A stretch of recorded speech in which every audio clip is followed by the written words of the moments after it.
माय बाबू, आपले पहिले आचार्य नागदेवाचार्य यांची आणि सर्वज्ञांची भेट सिन्नर येथे झाली.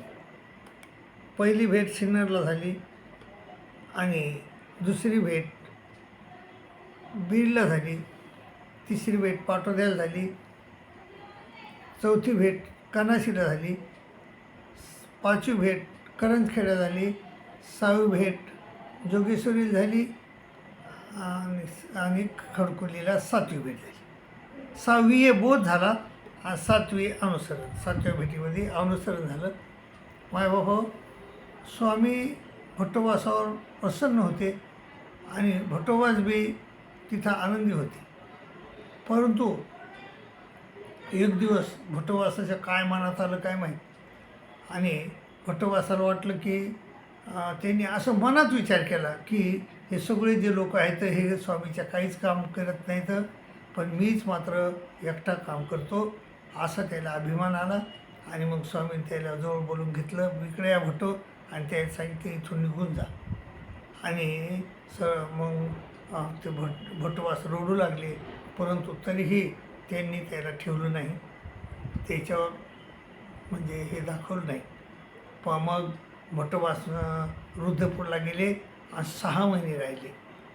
तसं एवढं तिथं जाऊन त्यांनी अतिशय चांगलं आचरण केलं.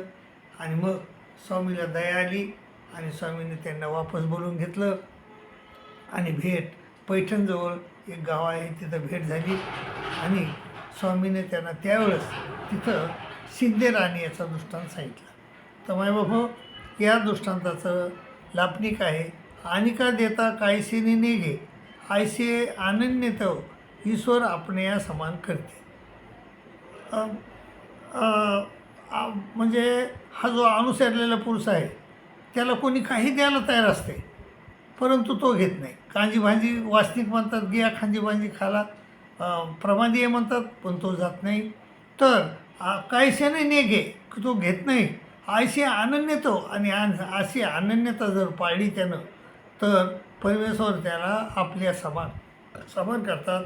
जैसा शिंदे राजा कवडी एक राव असे, एक राजा असतो, तो राज्यभ्रष्ट होय, तो राजाहून कमी होतो. आणि त्याचा पाईक परिवार कोणी कोणाची ओळगी, कोणी कोणाची ओळगी, आणि त्याचा पाईक परिवार जो असतो तो कोण्या दुसऱ्या राज्याकडे नोकरीला जातो, कोणी कोणाकडे जातो, कोणी कोणाकडे जातो. पण शिंदे राणी मात्र एक नावाचा माणूस असतो, तर तो मात्र सिंहासना वाचून कवनाते ओळखती ना, कवनाते जे जे शब्दी बोलीचे ना, ते तिथून मात्र त्या कोणाकडे जात नाही, काही नाही. आणि कवनाची दिधलेने घेती, कोणाचं दिधलेला घेत नाही. कवनाच्या हातातळे हात नोडीती ना, एकी परीचा उद्यम मात्र करून आपल्या कुटुंबाचा निर्वाह करून असते. आणि एक परीचा उद्योग करून आपल्या कुटुंबाचा निर्वाह करतात. मग राव मागवता राज्य पैसे, आणि पुन्हा तो राजा पुन्हा राज्यावर येतो. त्याचा पाईक परिवार पुन्हा मागवता त्यापाशी येतो.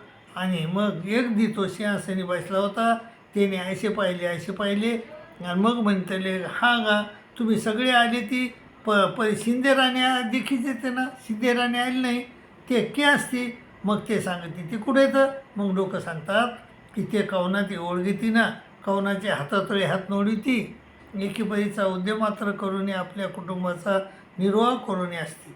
मग राव दांडी डोळकारो पाठवून त्या अनुधाडी, आणि आपणास आपण बी सर्व दळेशी सावमाजा आहे, त्या ती वाजत गाजत घेऊन ये, अर्ध राज्य देऊन आपल्या समान करतो.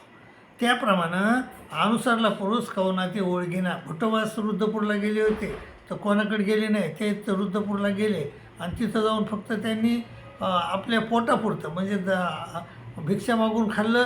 आणि कवनाते जे ते कोणाला काही बोलत तसं ते काही नाही.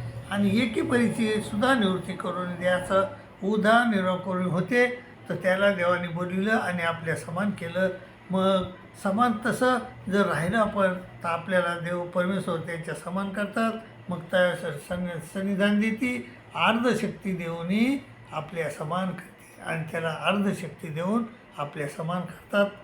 तर मायबाबा, हा शिंदे राणीचा दृष्टांत आहे. तर पुढचा दृष्टांत आहे रिनायताचा. आणि त्याचं लापणिक आहे, अनन्यता करी परिकर्मे ती चेष्टविती की ना ते व्यवस्था ईश्वरी आधीच केली असे. हो, अनन्य भावानं करतो, परंतु त्याला कर्मचेष्टकवितात, कर्मचेष्टवितात. मग परमेश्वर म्हणले नाही, त्याची व्यवस्था आम्ही अगोदरच केलेली आहे. तर जैसा ऋणाय तसा कवनी एक देशाचा ऋणाय असे, तया ते एक धरी, तया ते काही एक घेऊन सोडवी. म्हणजे एक व्याजानं त्रस्त झालेला, कर्जानं त्रस्त झालेला माणूस असतो, त्याला कोणचा एक सावकार धरतो, त्याचं काय देऊन सोडतो, दुसरा धरतो, पुन्हा सोडितो. तर तो अनेक धरी तया ते सोडवी आणि अनेक धरी ऐसा उभागला त्रसला सदर तरायाची शरण रे. म्हणजे चांगल्या राजाला शरण गेला. मग तो तयाच्या ऋणाची व्यवस्था करी, आहे खांगला म्हणून अर्ध सोडवी आणि तयाच्या अर्ध ऋणाची व्यवस्था आपणच केली आणि ऋणाची व्यवस्था आपण करतो. का ते नीतिमंत होता तो म्हणून. हा आहे खांगला म्हणून लक्षाचे कवडे बुजावे. हा जे देईल ते घ्यावे आणि तो म्हणतो यानं जेल ते घ्या आणि जेवढे देईल तेवढे घ्या, असे जैसे देईल तसे घ्या. तैसे हा जीव आशका देवताचा ऋणाईत असते. तसला परमेश्वरात शरण रिगे. मग परमेश्वर त्या ते नित्यविधी करून सकळ ऋणा उतराई करते. सगळं ऋण त्याचं फेडून टाकतात. मग कर्माची आणि याप्रमाणे त्याला मोक्ष देतात. मग बाबा आता पुढचा दृष्टांत आहे दंदियाचा. दंदिया म्हणजे भांडखोर माणूस. तर त्याची लापणिक आहे कर्माची व्यवस्था पातळीशी परिपृतकुळा विघ्न करते की ना ते सनिधानी रिगो नाही. म्हणजे जैसा दंदिया म्हणजे जगाचा कोणासंग बी भांडणं त्या माणसाची. कवनी एक जगाचा दंदिया असेल, कोणासंग भांडणं. तर तया ते मारिती म्हणून ते भेने त्रसला आणि ते लोक मला मारतात म्हणून तो तरसून गेला आणि समर्था बळीयाची पाठी रिगे आणि चांगल्या बळवान माणसाच्या म्हणजे शरण गेला. मग तयाशी वास कोणाही पाहू नये आणि त्याची वास कोणालाही बघता येत नाही. मग ते तया ते राखत असती. तो म्हणिया धाडी त्यावेळी आपले अंगरखे सरीचे दे. आणि ज्यावेळेस ती कामाला धाडतो तो त्याला त्याचं शर्ट घालायला देतो ना. आणि मग ते शर्ट पाहून लोक त्याला त्रास देत नाहीत. आणि ना तोची जरी बाहेर निघे आणि तसाच जर तो बाहेर निघाला तर सूर्यवरी घेती, आलंग घेती, पोट फाडून दगडी भरते आणि त्याच्या पोट फाडून टाकून त्याला मारून टाकतात. तर तैसे हा जीव आशका देवताचा दंदिया असे. ऐसा त्रसला परमेश्वराला शरण गेला. मग तयाची कवनी वास पावणे. मग दास्य म्हणून बाहेर निघे. तर वचन तेच अंगरखे देतं. वचनाबाहेर होय त्यावेळेसच देवता विघ्न करते. तसे असताना निमित्तविधी ते सन्निधान आणि उच्चार तेच अंगरखे. मग हा जो एक दायंबा होता, तर दायंबाला रात्री तो निघाला होता, रात्रीच गावाकडे जायला. सर्वज्ञानं त्याला सर्वज्ञ म्हणले जाऊ नका रात्री ये. पण ते म्हणले नाही जी मला गेल्याशिवाय भाग नाही. बरं मग म्हणले जाऊ त्या. वचन दिलं हे अंगरखं त्याच्याबरोबर दिलं आणि ते वचन दिल्यानंतर त्याला सांगितलं रस्त्यानं जायचं नीट. कुठं काय ऐकलं तरी तिथं जायचं नाही. परंतु हे नवगावाला गेले. नवगावाच्या मंदिरामध्ये तिथं नवगावाला काहीतरी दे घे होत होती, अशी काहीतरी ऐकू आलं. त्याला वाटलं इथं काहीतरी सज्जन माणसं उतरलेले आहेत, आपण थोडा आराम करावा आणि पुढे जावं. सकाळी आता जवळ आलेले गाव. आणि मग असं त्यानं ठरवलं. आणि मग ठरवल्यानंतर तो तिकडं जायला निघाला. वचन तोडलं देवाचं. कारण देवानं सांगितलं होतं की रस्ता सोडून जायचं नाही. आणि हा तर रस्ता सोडून जाऊ लागला.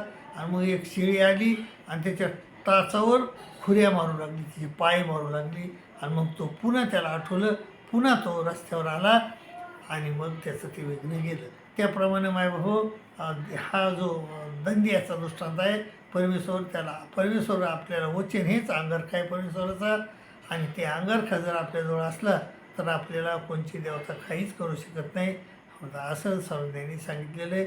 त्यामुळं मायबाप वचनरूप परमेश्वराचं पालन आपण केलं पाहिजे, त्याची आज्ञा आपण पाळायला पाहिजे, असं माझं मत आहे. दंडोत प्रणाम.